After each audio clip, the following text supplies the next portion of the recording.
Welcome welcome welcome, स्वागत है आप सभी का टू दिस प्यार भरी लर्न विद फन वाली revision of SQC1 and SA220।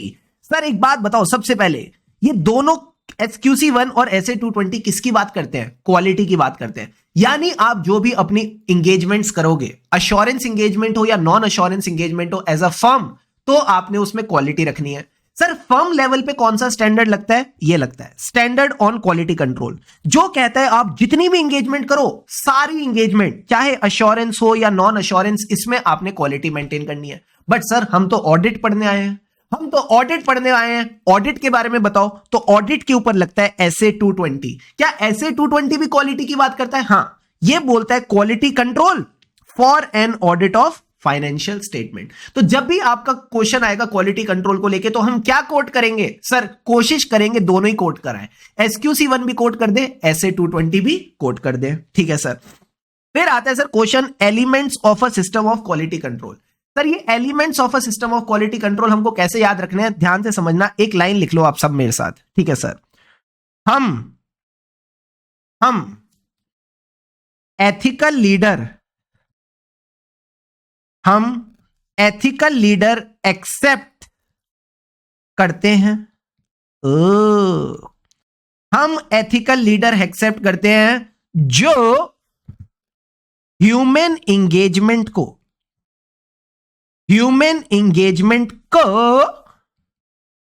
Monitor करे। सर ये आपने क्या बनाया? मैंने कहा एक ही लाइन में मैंने सिस्टम ऑफ क्वालिटी कंट्रोल के सारे पॉइंट्स कवर कर दिए। यानी जो हमारा SQC1 है वो कहता है आपके पास एक proper system of quality control होना चाहिए, जिसमें आपकी फर्म में जो भी काम होंगे वो as per proper policies and procedure होने चाहिए। सर ये पॉलिसीज एंड प्रोसीजर कौन कौन से एरियाज में होते हैं? इन सब एरियाज में होते हैं। तो जब मैंने बोला हम एथिकल लीडर एक्सेप्ट करते हैं, मतलब एथिकल रिक्वायरमेंट्स। लीडर का क्या मतलब है? Leadership responsibility for quality within the firm. Accept करते हैं मतलब policies regarding the acceptance and continuance of the client relationships and engagement. ठीक है सर। जो ह्यूमन एंगेजमेंट को मॉनिटर करे, ह्यूमन का मतलब था, हमने ह्यूमन रिसोर्सेज की बात की थी। हाँ सर। इंगेजमेंट का क्या मतलब था? Engagement performance. मॉनिटर का मतलब था मॉनिटरिंग। और यही सारे टॉपिक्स हमने इस चैप्टर में पढ़े हैं। यस और नो? Yes sir. अब सबसे पहला टॉपिक आता है leadership responsibility for quality within the firm. सबसे आसान, सबसे मजेदार। हमारे ऑडिट फर्म में जो ऑडिट एंगेजमेंट होगी उसमें लीडर कौन होता है? Article intern? नहीं। एग्जीक्यूटिव? नहीं। Engagement partner. जो एंगेजमेंट पार्टनर है वो अपनी हरकतों से और अपने मैसेजेस से, हरकतों का क्या मतलब होता है? Actions of the EP and the messages. अपने एक्शंस और मैसेजेस से इंश्योर करेगा प्रॉपर क्वालिटी हो। सबसे पहले बोलेगा क्या? क्वालिटी इंपॉर्टेंट है। सबसे पहले बोलेगा क्वालिटी इंपॉर्टेंट है। अब क्वालिटी से कंप्लाई कैसे करोगे? सर वो याद है, बाहर वाली अंदर वाली। हाँ, दो रिक्वायरमेंट से कंप्लाई करना है, बाहर वाली अंदर वाली। बाहर वाली रिक्वायरमेंट क्या थी?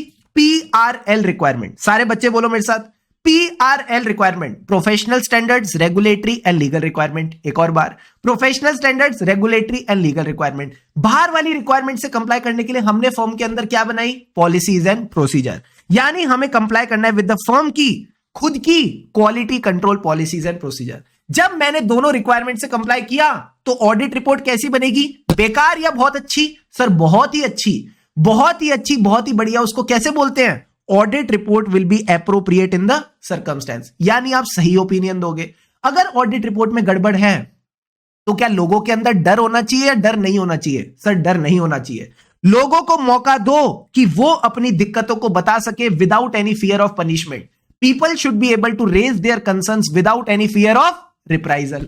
एक और बार, people should be able to raise their concerns without any fear of reprisal. And last में क्या बोलेगा? क्वालिटी इंपॉर्टेंट ही नहीं, जरूरी भी है। जो आपकी क्वालिटी है वो इंपॉर्टेंट ही नहीं, जरूरी भी है। यानी quality is essential in performing the audit. Clear है points? Yes sir. Last time, engagement partner responsible है अपने एक्शन से, अपने मैसेजेस से। चारों पॉइंट्स फटाफट बताओ। बाहर वाली अंदर वाली। जब दोनों रिक्वायरमेंट से कंप्लाई करेंगे तो ऑडिट रिपोर्ट एप्रोप्रिएट होगी। अगर नहीं है तो raise your concerns without any fear of reprisal. And last में बोलेगा क्वालिटी इंपॉर्टेंट ही नहीं, जरूरी भी है। It is also essential. अच्छा, एंगेजमेंट पार्टनर की खासियत क्या थी? सर एंगेजमेंट पार्टनर वो व्यक्ति है जिसके पास रिस्पॉन्सिबिलिटी भी है, अथॉरिटी भी है। बस इतनी सी बात आपने ध्यान में रख के चलनी है। पार्टनर और any other person in the firm who is responsible for the audit engagement, audit report, plus उसके पास अथॉरिटी है। किसने दी? ICAI ने, यानी हमारी प्रोफेशनल लीगल रेगुलेटरी बॉडी। अब सर एथिकल रिक्वायरमेंट में हमने क्या पढ़ा था? एथिकल रिक्वायरमेंट है वो 5 तत्व, 5 क्वालिटीज जो हर एक प्रोफेशनल में होने चाहिए। हर एक प्रोफेशनल का क्या मतलब है? कोई भी प्रोफेशनल। सर कोई प्रोफेशनल क्या होता है? Confidentiality, objectivity, integrity, professional competence, due care, professional behaviour. ठीक है सर। कॉन्फिडेंशियलिटी में क्या था? कॉन्फिडेंशियलिटी की इज्जत करो, कॉन्फिडेंशियलिटी की इज्जत करो, यानी respect the confidentiality of the client. जो भी इंफॉर्मेशन आपको मिलती है, कॉन्फिडेंशियल इंफॉर्मेशन मिलती है, आपको उसको रिस्पेक्ट करना है जब भी आपकी कोई प्रोफेशनल या बिजनेस रिलेशनशिप हो। क्या ये बात समझ आती है? हाँ सर। ऑब्जेक्टिविटी का क्या मतलब था? Your decision is your decision. Audit में डिसीजन मेकिंग पावर को क्या बोलते हैं? ऑडिट में डिसीजन मेकिंग पावर को क्या बोलते हैं? Professional judgment. यानी आपने क्या करना है? अपनी प्रोफेशनल जजमेंट को कॉम्प्रोमाइज नहीं करना। Don't compromise your professional judgment. किसकी वजह से? 3 चीजों की वजह से। खुद की बीसी, किसी और की इन्फ्लुएंस। Come on. खुद की बीसी, किसी और की इन्फ्लुएंस, यानी खुद की बायसनेस, खुद का कॉन्फ्लिक्ट ऑफ इंटरेस्ट, और undue influence of some third party. Undue influence of some third party. Very good. अब सर ऑब्जेक्टिविटी भी हो गया। इंटीग्रिटी मतलब शुभम सर। इंटीग्रिटी मतलब शुभम सर। शुभम सर कैसे हैं? सर बड़े ही सच्चे आदमी हैं, सीधी सीधी बात करते हैं और ट्रू एंड फेयर है। तो मैंने कहा आपने याद रखना है straight forward, honest, truthfulness and fair dealing का साथ देना है। कभी किसी RCC के साथ एसोसिएट नहीं होना। सर RRC क्या था? रिपोर्ट, रिटर्न और कम्युनिकेशन, जहां क्या है? झूठी बातें लिखी हैं, या जो बातें लिखी होनी चाहिए वो नहीं लिखी है, यानी it is containing materially false statements और the statements which have been provided recklessly, बिना चेकिंग करे। एंड लास्ट पॉइंट था it omits the required information. Clear है? क्लियर है सर। अब जब आपका कोई हो गया, प्रोफेशनल पे आ जाओ। Professional competence and due care. Professional competence and due care में अच्छा व्यक्ति कौन है? जो सिर्फ सीखता है या अपने आप को अपडेटेड भी रखता है? सर अपडेटेड भी रखता है, यानी ही attains and maintain. Come on. सिर्फ अटेन करना काफी है या मेंटेन भी करेंगे? सर मेंटेन भी करेंगे। तो हम अटेन के साथ साथ मेंटेन करेंगे क्या? अपनी knowledge and skill. Due care का क्या मतलब है? ड्यू केयर का मतलब है act diligently. D for due care, D for diligently. आपने अपना काम सावधानी से करना है, सतर्कता से करना है। Act diligently as per the standards. जो भी आपके टेक्निकल प्रोफेशनल स्टैंडर्ड्स है उस हिसाब से आपने डिलीजेंटली काम करना है। अब जब ये सारी की सारी बातें हो गई, हाँ मोहन और सोहन का एग्जांपल लिया था, जो मेंटेन करता है वो आगे बढ़ता है। ठीक है सर। अब लास्ट में आ जाता है प्रोफेशनल बिहेवियर। प्रोफेशनल बिहेवियर में क्या था? प्रोफेशनल बिहेवियर में क्या था? एक चार्टर्ड अकाउंटेंट घूस लेता हुआ पकड़ा गया। नाम नहीं बताया चार्टर्ड अकाउंटेंट का, पर यह बोला गया चार्टर्ड अकाउंटेंट घूस लेता हुआ पकड़ा गया। यानी जब भी आप नॉन कंप्लायंस करोगे लॉज एंड रेगुलेशन की, प्रोफेशन की बदनामी होगी, यानी it will lead to what? Discredit the profession. आपने कोई ऐसी हरकत नहीं करनी, प्रोफेशनल बिहेवियर मेंटेन करना है। जो हमने क्वेश्चंस करे थे बैक क्वेश्चंस, उसमें कॉमनैलिटी क्या मिली थी? सर जब भी एक प्रोफेशनल इग्नोर करता है, जब भी एक प्रोफेशनल लेटर्स को इग्नोर करता है, तो इसमें प्रोफेशनल बिहेवियर आ जाता है। ठीक है सर। अब इंडिपेंडेंट रहना है। ये इंडिपेंडेंट सिर्फ माइंड से रहना है या दिखना भी इंडिपेंडेंट है? सर दोनों। आपको दोनों तरीके से इंडिपेंडेंट रहना है, सिर्फ माइंड से नहीं, अपीयरेंस में भी। माइंड का क्या मतलब है? It is a state of mind. ऐसा स्टेट ऑफ माइंड जहां पे आप कॉम्प्रोमाइज नहीं करोगे, जहां पे आप अपने ओपिनियन को अफेक्ट नहीं होने दोगे किसी भी इन्फ्लुएंस से। It is a state of mind that your mind will not be affected by the opinion. Your mind will not be your state of mind जहां आपका ओपिनियन कभी अफेक्ट नहीं होगा किसी इन्फ्लुएंस से। एंड आप क्या रख पाओगे? अयो प्रोफेशनल स्केप्टिसिज्म। कहीं ना कहीं आप एक्ट कर पाओगे एज पर अयो प्रोफेशनल स्केप्टिसिज्म। सर ये अयो प्रोफेशनल स्केप्टिसिज्म क्या था? Integrity, objectivity, professional scepticism. जब मैं बोलता हूं अपीयरेंस, यहां किससे फर्क पड़ता है कि थर्ड पार्टी को कैसा दिख रहा है। जैसा थर्ड पार्टी को दिख रहा है वैसा ही है, यानी avoid any facts and circumstances.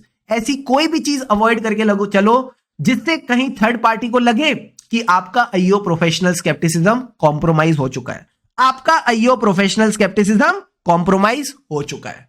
Goa trip का एग्जांपल दिया था, राइट? तो अगर एक ऑडिटर को गोवा की ट्रिप पे भेजा गया है क्या मैं बोलूं इंडिपेंडेंस इन अपीयरेंस मिसिंग है? हाँ sir, independence in appearance missing है। वेरी गुड, क्या प्यारे बच्चे हैं यार, मजा आ गया। तो अगर आप ये दोनों चीजें करोगे तो you can act with IO professional scepticism. Sir फिर हमने पढ़े थे थ्रेड्स, मैं सारे के सारे थ्रेड्स भूल गया, मैं सारे के सारे थ्रेड्स भूल गया। जल्दी से बताओ कौन सी ड्रिंक पीऊं? अब मैं कौन सी ड्रिंक के दो दो घूंट लगा लूं? पानी के तो मैं लगाऊंगा, कौन सी ड्रिंक के दो दो घूंट लगाऊं?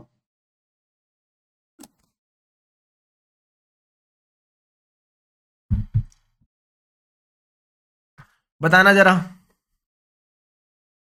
साफी, साफी पियो, ब्लड की इंप्योरिटीज हटाओ, ब्लड में जितने भी थ्रेड्स हैं उनको दूर भगाओ। सर साफी क्या है? Self interest thread, self review thread, advocacy thread, familiarity thread, intimidation thread. एक एक करके चलते, मजा आएगा। सबसे पहले आ जाओ सेल्फ इंटरेस्ट थ्रेड। कौन सा इंटरेस्ट है? Financial interest. कौन सा इंटरेस्ट है? Financial interest. सर ये फाइनेंशियल इंटरेस्ट के एग्जांपल बताओ। बड़ा इजी है, पहला एग्जांपल तो सबसे पहले दिमाग में आता है, डायरेक्ट और इनडायरेक्ट फाइनेंशियल इंटरेस्ट। अब एक ऑडिटर को क्लाइंट में कैसे फाइनेंशियल इंटरेस्ट होता है? फीस से। ये कहता है आपके दो फीस वाले पॉइंट याद रखना, एक तो undue dependence on the fees, जैसा हमने क्वेश्चन बैंक में देखा था 40% of the fees was coming from a single client. दूसरा पॉइंट क्या था? जैसा ओपिनियन दोगे वैसी फीस देंगे, उसको क्या कहते हैं? Contingent fees. तो आपने दो फीस वाले पॉइंट याद रखने, एक तो कंटिंजेंट फीस एंड दूसरा पॉइंट क्या था? Undue dependence on the fees. तो आपको कहीं ना कहीं डर है कहीं ये क्लाइंट चला ना जाए, fear of losing the client. ठीक है सर, अब हमारे 3 पॉइंट्स हो गए। और कैसे हम फाइनेंशियल रिलेशन रख सकते हैं? बिजनेस रिलेशन हो सकती है, क्लोज बिजनेस रिलेशनशिप हो सकती है। और लास्ट पॉइंट में मैंने आपको बताया था, मुझे क्लाइंट ने बोला कि मैं तेरे को ज्यादा सैलरी पे रख लूंगा, यानी there is a potential employment opportunity. तो ये भी आपका एक फाइनेंशियल फैक्टर हो सकता है। तो 5 फैक्टर एक बार फटाफट बताओ। Direct financial interest, indirect financial interest. Financial interest कैसे आता है? फीस से, 2 पॉइंट फीस के आ गए। Very good. फिर हमारा बिजनेस रिलेशन और एम्प्लॉयमेंट, यही 5 पॉइंट बस आप ध्यान में रख के चलो। फिर हमने डिस्कस किया सर सेल्फ रिव्यू थ्रेड। इसके नाम से ही इसकी डेफिनेशन है, आप रिव्यू कर रहे हो किसको? अपनी ही चीजों को। जो आपने पुराने ऑडिट एंगेजमेंट करे, पुराने नॉन ऑडिट एंगेजमेंट करे, उन्हीं के कंक्लूजन्स को आप रिव्यू कर रहे हो। क्या ये सही है? मैंने कहा नहीं। इसका दूसरा लेग क्या था डेफिनेशन का? और आपका जो ऑडिट टीम मेंबर है वो पहले क्लाइंट का क्या रह चुका है? छोटा इंप्लॉय या बड़ा इंप्लॉय? सर बड़ा इंप्लॉय। वो क्लाइंट का रह चुका है सीनियर इंप्लॉय या डायरेक्टर। अगर इन दोनों में से कोई केस है कि आप अपने पुराने काम को रिव्यू कर रहे हो या आपका कोई टीम मेंबर क्लाइंट का बड़ा इंप्लॉय रह चुका है, डायरेक्टर या सीनियर इंप्लॉय, तो फिर सेल्फ रिव्यू थ्रेड लगेगा। ठीक है सर। अब इसमें हमने नॉन ऑडिट सर्विसेज में वही सर्विसेज पढ़ी थी जो आप सेक्शन 144 ऑफ कंपनीज एक्ट 2013 में पढ़ते हो। ठीक है सर। इसके 2 एग्जांपल बताओ, जल्दी से बताओ 2 एग्जांपल। सर पहला एग्जांपल है कि आप एज अ ऑडिटर पहले कंपनी के बड़े इंप्लॉय रह चुके हो, यानी डायरेक्टर या सीनियर इंप्लॉय रह चुके हो। दूसरा एग्जांपल है एज अ ऑडिटर आपने ही सब्जेक्ट मैटर ऑफ एंगेजमेंट बनाया है? आपने एज अ ऑडिटर कंपनी का सब्जेक्ट मैटर ऑफ एंगेजमेंट बनाया है। सर सब्जेक्ट मैटर क्या होता है? Financial statement. जिसका आप ऑडिट करते हो उसी को तो सब्जेक्ट मैटर कहते हैं। हाँ सर, तो आप ही ने फाइनेंशियल स्टेटमेंट बनाया। You as a auditor have provided the services which are the subject matter of audit. अब सर एडवोकेसी थ्रेड क्या था? आप क्लाइंट को प्रमोट कर रहे हो, you are promoting the interest of the client इस कदर। सर इस कदर को अंग्रेजी में क्या कहते हैं? To a point. You are promoting the interest of the client to a point कि आपकी ऑब्जेक्टिविटी कॉम्प्रोमाइज हो गई है। आपकी ऑब्जेक्टिविटी कॉम्प्रोमाइज हो गई है, यानी अब आपका डिसीजन नहीं, क्लाइंट का डिसीजन लगता है। Your objectivity has been compromise. So when you are promoting or perceived to promote the client's interest to a point that your objectivity is compromised, कौन सा थ्रेट है? Advocacy threat. बस इसमें आपने 2 ही बातें ध्यान रखनी। प्रमोट मतलब promoter of the share, dealing in the shares. And दूसरा पॉइंट इज एडवोकेसी यानी एडवोकेट। आप क्लाइंट के लिए एडवोकेट बन गए in the litigations and dispute, यानी जो भी क्लाइंट के खिलाफ केसेस चल रहे हैं उसमें आपने एज ए एडवोकेट काम किया। ठीक है, ठीक है सर। फिर आता है सर फैमिलियरिटी थ्रेट। ये तो हमारा फेवरेट है, ये तो हमारा फेवरेट है सर। फैमिली मतलब रिश्ता। ये रिश्ता क्या कहलाता है? तो मुझे बताओ कौन कौन से रिश्ते बनते हैं जल्दी से चैट बॉक्स में। आज तो मार्केटिंग वाला क्वेश्चन किया था हमने प्रमोशन एडवोकेसी थ्रेट में। हाँ बिल्कुल सही बोल रहे हो। जल्दी से बताओ कौन कौन से रिश्ते बनते हैं। ये जीवन है, इस जीवन का यही है रिश्ते। बताओ मुझे रिश्ते जानने, रिश्ते। केजीएफ, केजीएफ का क्या मतलब है सर? खून का रिश्ता। फिर जी का क्या मतलब है? जल्दी से बताओ। जी का क्या मतलब है? गिफ्ट्स का रिश्ता। एफ का क्या मतलब है सर? फर्म का रिश्ता। Very good. खून का रिश्ता, फर्म का रिश्ता, गिफ्ट्स का रिश्ता, समय का रिश्ता। तो यही आपने रिश्ते ध्यान रखने हैं। एक तो आपका क्लोज रिलेटिव क्लाइंट में क्या है? डायरेक्टर है, सीनियर पोजीशन में है, ठीक है सर। फर्म का रिश्ता क्या था? जब आपका कोई सीनियर पार्टनर था, अब वो क्लाइंट का डायरेक्टर या ऑफिसर बन गया है, ठीक है सर। उसके बाद और कौन से रिश्ते थे? समय का रिश्ता, आपने क्लाइंट के साथ बहुत वक्त बिता लिया है तो अब आपका रिश्ता बन गया है। Very good. And last point था सिग्निफिकेंट गिफ्ट्स एंड हॉस्पिटल। हम हॉस्पिटल की बात नहीं करते, हॉस्पिटैलिटी की बात करते, यानी उसने हमको बहुत बढ़िया गोवा की ट्रिप स्पॉन्सर करा के दी, ठीक है सर। इंटिमिडेशन क्या था? आपको डराया जा रहा है। डराया जा रहा है को अंग्रेजी में क्या बोलते हैं? डेटर्ड।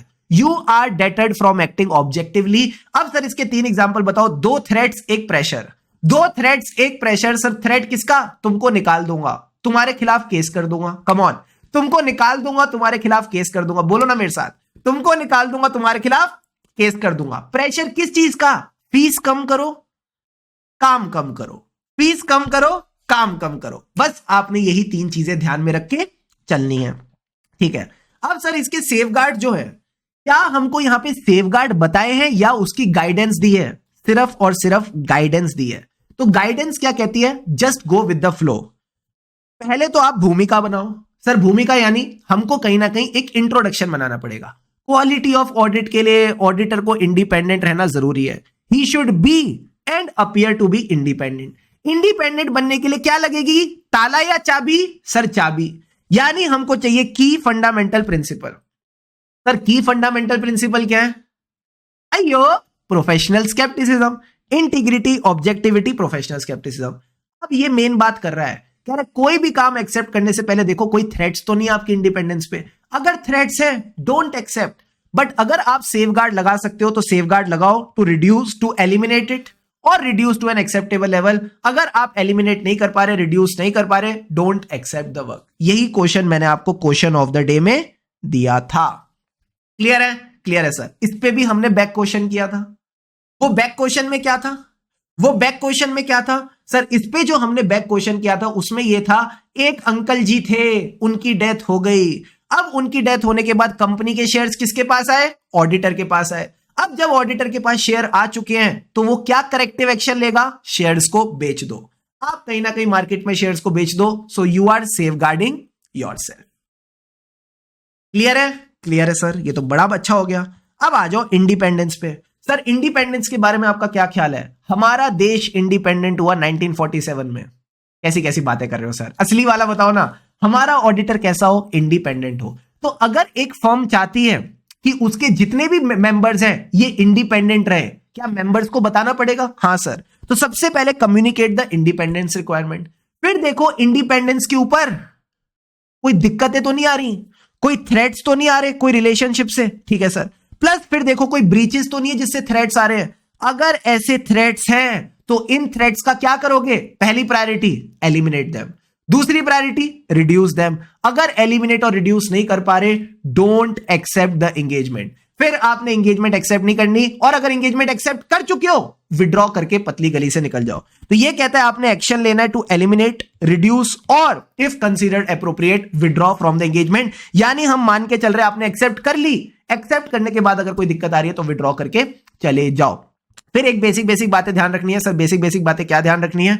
सबसे पहले तो आपने ना हर चीज प्रॉम्प्टली करनी है। कभी कल को कोई थ्रेट दिखता है प्रॉम्प्टली बताओ, कल को कोई ब्रीच दिखती है प्रॉम्प्टली बताओ। और प्रॉम्प्ट के साथ साथ हमने कुछ एनुअल बात की थी।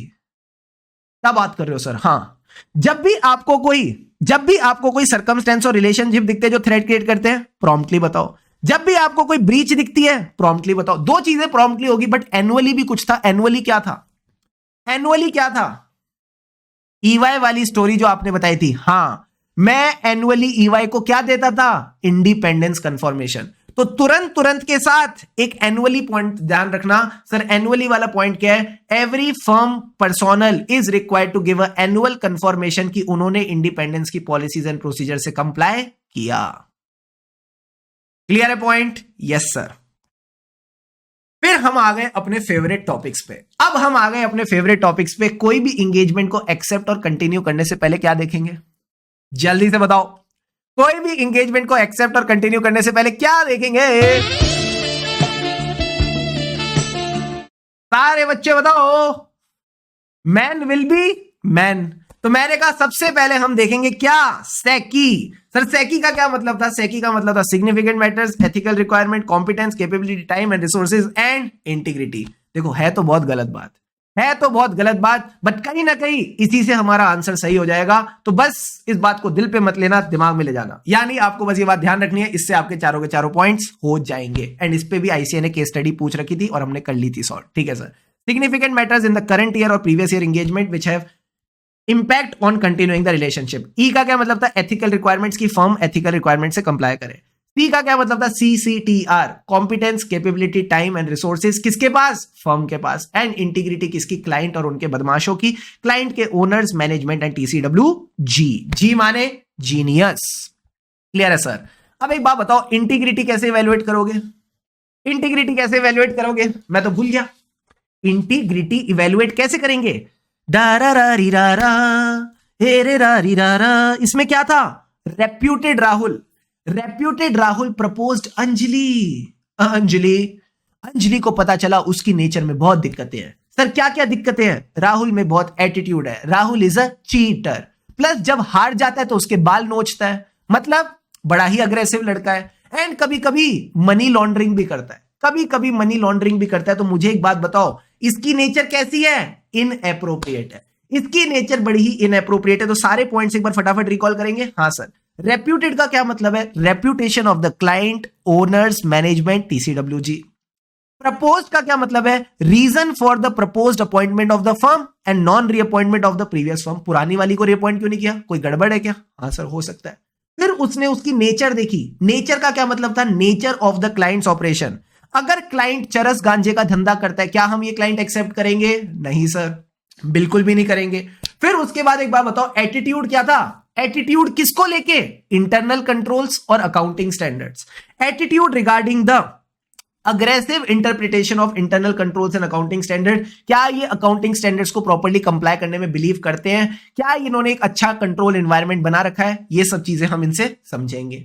उसके बाद क्या था सर? एटीट्यूड है, अग्रेसिव है। अग्रेसिव किसको लेके? फीस कम रखने के लिए। Aggressiveness in keeping the firm's fee as low as possible. And last point क्या था? Money laundering. क्या क्लाइंट मनी लॉन्ड्रिंग में बिलीव करता है या उसमें जुड़ा हुआ है? इस पे भी हमने बैक क्वेश्चन किया था। एंड लास्ट पॉइंट आ जाते हैं सर, क्या? Inappropriate, inappropriate limitation on the scope of work. ठीक है, ठीक है सर। यहां से हमने आज की क्लास शुरू की थी।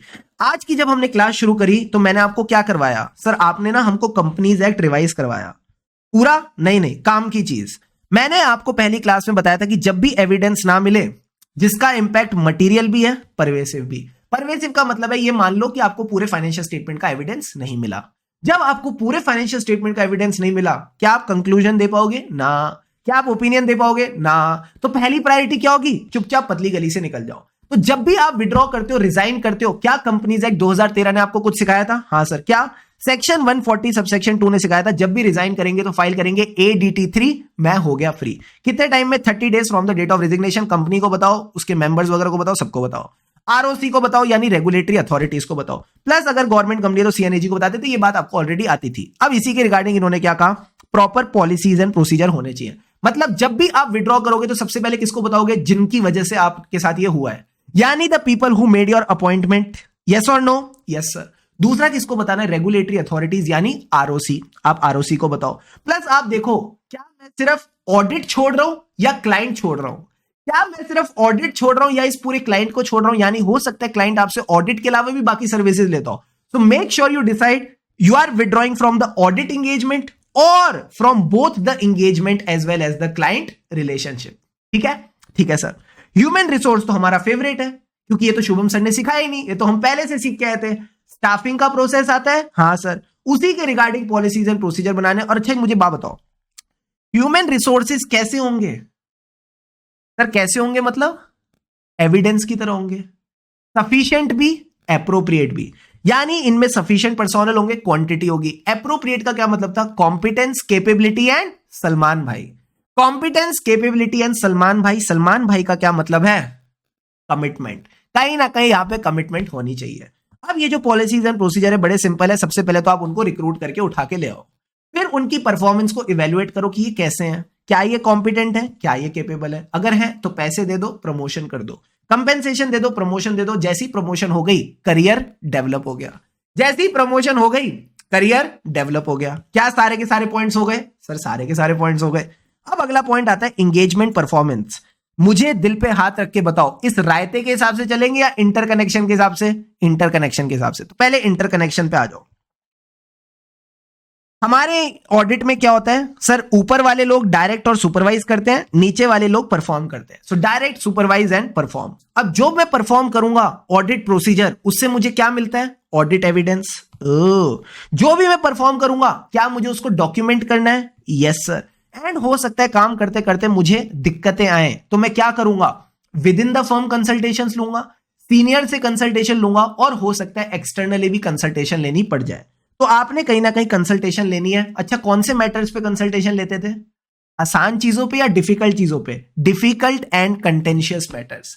जो हमारे डिफिकल्ट एंड कंटेंशियस मैटर्स होते थे उन पे हम कंसल्टेशन लेते थे। एंड लास्ट में जब इतनी मेहनत कर ली तो ऑडिट रिपोर्ट अच्छी बनेगी या बेकार?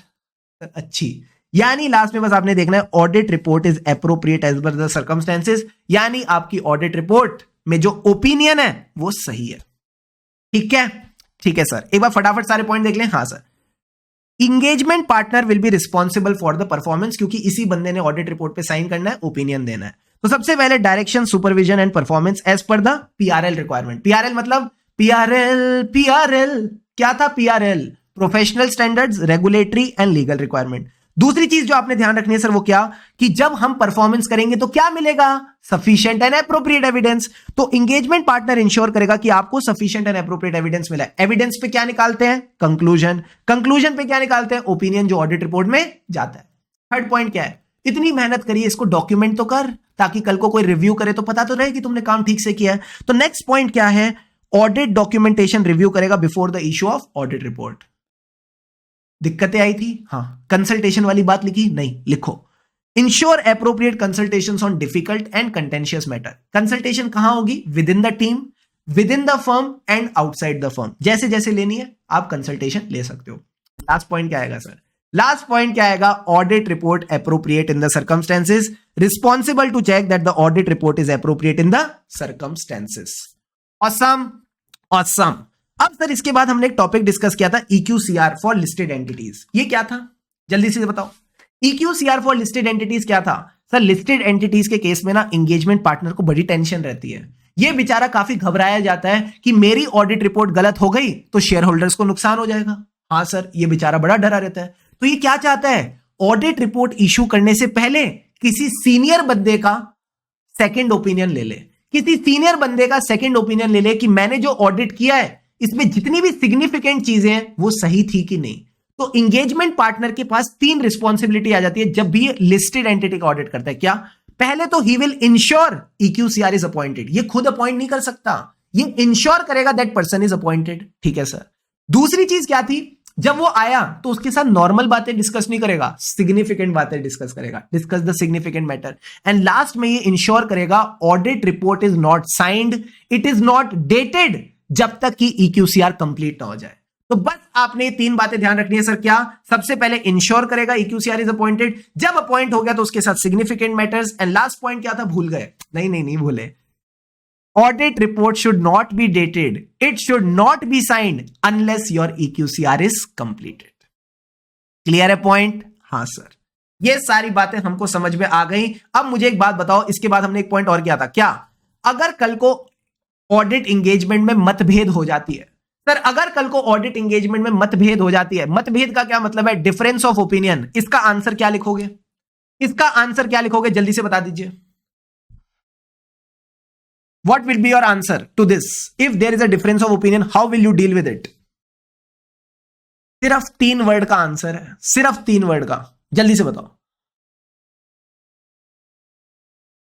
Very good. Policies and procedure. Policies and procedure, यानी जैसा फर्म की पॉलिसीज एंड प्रोसीजर कहेंगी चुपचाप वैसे वैसे हम काम कर देंगे। मैं बताऊं ना, मैं आज पक्की बात है भगवान को बढ़िया वाला प्रसाद चढ़ा के आऊंगा सर। क्यों? इतने अच्छे स्टूडेंट्स दिए ना, मतलब मैं सच्ची बोल रहा हूं, दिल से आ रही है बात। I am very happy today, you people are amazing. ठीक है, तो ये कहता है सिग्निफिकेंट जजमेंट डिस्कस करेंगे। रिव्यू कितना होगा ये डिपेंड करता है कॉम्प्लेक्सिटी एंड रिस्क, ये बात आप बस रीड कर लेना। क्या रिव्यू करने से हमारे रिस्पॉन्सिबिलिटी कम हो जाती है एज ए एंगेजमेंट पार्टनर? मैंने कहा नहीं, कभी हमारी रिस्पॉन्सिबिलिटी कम नहीं होती। अगर आप एंगेजमेंट पार्टनर हो, आप साइन कर रहे हो, तो रिस्पॉन्सिबल आप ही हो। बस रिव्यू करने से गलत ओपिनियन की रिस्क कम हो जाती है। That's it sir. जब भी डिफरेंस ऑफ ओपिनियन होगा इन सब में, तो पॉलिसीज एंड प्रोसीजर के हिसाब से चलना है। अब तो भाई साहब मरियल बातें रह गई है, अब तो एकदम मरियल बातें रह गई हैं। सर जल्दी से बताओ, क्या मेरा ऑडिट कंप्लीट हो गया? सर कंप्लीट हो गया, पूरी डॉक्यूमेंटेशन मैंने बना ली है, क्या मेरे को इसको असेंबल करना है? हाँ। ऑडिट रिपोर्ट से पहले असेंबल करना है या उसके बाद भी असेंबल करूं चलेगा? कह रहे उसके बाद भी एक फोल्डर में असेंबल करो चलेगा। कितनी बाद? 60 दिन बाद। आप इनको 60 दिन तक असेंबल कर सकते हो, 60 days from the date of audit report. Sir ये ऑडिट का तो ठीक है, बाकी इंगेजमेंट के लिए कोई ऐसा 60 डेज दिया है? मैंने कहा नहीं, जो बाकी इंगेजमेंट्स हैं अदर केसेस, उसमें ऐसी कोई 60 डेज नहीं है, तो जैसा आपको अप्रोप्रिएट लगे वैसे आप कर सकते हो। Okay sir. जब आप इसको असेंबल कर रहे हो, मम्मी को बोला है चीज को ना संभाल के रखना, तो वो कॉन्फिडेंशियल तो रहेगी, इंटीग्रिटी भी रहेगी, यानी उसमें कुछ गलत नहीं होगा। बट एक बात बताओ, जब उस चीज की जरूरत पड़े तो क्या हम उसको एक्सेस कर सकते हैं? हाँ सर। तो ये 3-4 क्वालिटीज होनी चाहिए। It should be what? Confidential, it should be safe, it should have integrity, plus जरूरत पड़ने पे एक्सेसिबल हो, आप उसको रिट्रीव कर सको, रिस्टोर कर सको। ये बेसिक बात ध्यान रखनी है। ठीक है सर। फिर ये कहता है एंगेजमेंट डॉक्यूमेंटेशन किसकी प्रॉपर्टी है? आप बताओ, ऑडिट डॉक्यूमेंटेशन किसकी प्रॉपर्टी? ऑब्वियसली ऑडिटर की। बट अगर वो चाहे, he may at his discretion make some portions available to the other party. Sir एक बात बताओ, जब भी मैं ये अवेलेबल कर रहा हूं, मुझे 2 चीजों को किसका ध्यान रखना है? कल को कोई मेरे पे उंगली ना उठाए कि आपने काम ठीक से नहीं किया, यानी it should not undermine the validity of work perform. ठीक है, plus it should not affect your independence. Independence कैसे अफेक्ट हो रही थी? कॉन्फिडेंशियलिटी की वजह से। तो कहीं ना कहीं ये आपकी इंडिपेंडेंस को भी अफेक्ट ना करे। फिर एक बात बताओ सर, ये जो डॉक्यूमेंटेशन हमने 60 दिनों में कंपाइल करी है, इसका साथ कब तक देना है? 7 साल तक। 60 दिनों में जिसको आपने कंपाइल किया, उसको आपने 7 साल तक, कहीं ना कहीं 7 साल from the date of audit report, इस तक आपने रिटेन करके रखना है। ये 7 साल कब शुरू होंगे? ऑडिट रिपोर्ट से या ग्रुप ऑडिट रिपोर्ट से, अगर ग्रुप ऑडिट रिपोर्ट की डेट लेटर है। ठीक है सर। अब सर मॉनिटरिंग में आपने क्या बताया था? कुछ भी नहीं है, एकदम मरियल टॉपिक। क्या था मॉनिटरिंग में? जितनी पॉलिसीज एंड प्रोसीजर तुमने एसक्यूसी में बनाई है, ठीक है, एक फर्म ने, वो सब पॉलिसीज एंड प्रोसीजर ठीक से काम कर रहे हैं कि नहीं, बस इतनी सी बात मॉनिटर करनी है। लास्ट में कहता है कुछ चीजें डॉक्यूमेंट कर लेना। क्या? ICCC, क्या क्या डॉक्यूमेंट करना है? जितने इश्यूज आए उनको कैसे रिजॉल्व किया, प्लस आपने जो भी कंक्लूजन निकाले किसके ऊपर? एथिकल रिक्वायरमेंट के ऊपर, इंडिपेंडेंस के ऊपर, सेकी के ऊपर, ये सब आपने बातें करनी है। एंड आखिरी में कहता है जो भी कंसल्टेशन के कंक्लूजन थे, ये सब डॉक्यूमेंट कर लेना। बस ये बेसिक बातें ध्यान रखना। एंड लास्ट में एक बात बोलूं, पता है क्या? चुपचाप बस ऐसी मेहनत करते जाओ। चुपचाप का क्या मतलब है? एकदम साइलेंस में। इसी तरह बस चुपचाप मेहनत करते जाओ। एंड ध्यान देना, जब आपकी इंटर का रिजल्ट आएगा ना, हाँ, वो जो ब्लू या पर्पल, पता नहीं कौन सी वेबसाइट से तुम डाउनलोड करोगे, वो जब मार्कशीट दिखेगी ना लिंक्डइन पे, उस दिन सबको पता चल जाएगा ये जो लड़का था, ये जो लड़की थी, इतने महीने से क्या कर रहे थे ये। That will make the noise, that will make the people believe that you have got the power in you. बस इसी तरह लगे रहो, आगे बढ़ते रहो, खुशी से पढ़ते रहो, क्योंकि खुशी से पढ़ेंगे तभी हम आगे बढ़ेंगे। Have an awesome day ahead. हमें राही ऑडिट के, फिर मिलेंगे चलते चलते। जस्ट मेक श्योर जो भी चीजें आज हमने क्लास में सीखी, ये जो पूरा ऐसे था, इसको एक बार आप फटाफट रिवाइज कर लो। बाकी चीजें अपन नेक्स्ट क्लास में करके चलेंगे। लगे रहो सर। पर्पल मार्कशीट आएगी। हाँ, पर्पल मार्कशीट पे पास लिखा होगा और ऑडिट में पक्का एग्जामिशन रहेगी। मुझे पूरा विश्वास है तुम पे। ठीक है, लगे रहो। क्वेश्चन ऑफ द डे क्या है? Question of the day, very good. कितने प्यारे बच्चे हैं, खुद ही बता रहे हैं sir question of the day तो दिया ही नहीं आपने। क्वेश्चन ऑफ द डे में तुम क्या करोगे? बोलो क्या करोगे? सर क्या करें यार, ज्यादा क्वेश्चन है नहीं ना क्वेश्चन ऑफ द डे देने लायक। एक छोटा सा क्वेश्चन दूं? हाँ सर, क्वेश्चन नंबर 6 करके आ जाओ। ठीक है, बस क्वेश्चन नंबर 6 करके आ जाओ, मुझे लगता है इतना काफी रहेगा। क्वेश्चन नंबर 4 या 6, 4 और 6 दोनों कर लो, मैं तो कह रहा हूं 4 और 6 कर लो, दोनों छोटे क्वेश्चन है, एक ही पेज में हो जाएंगे। ठीक है, that's all for right now. लगे रहो, अगली क्लास में मिलते हैं।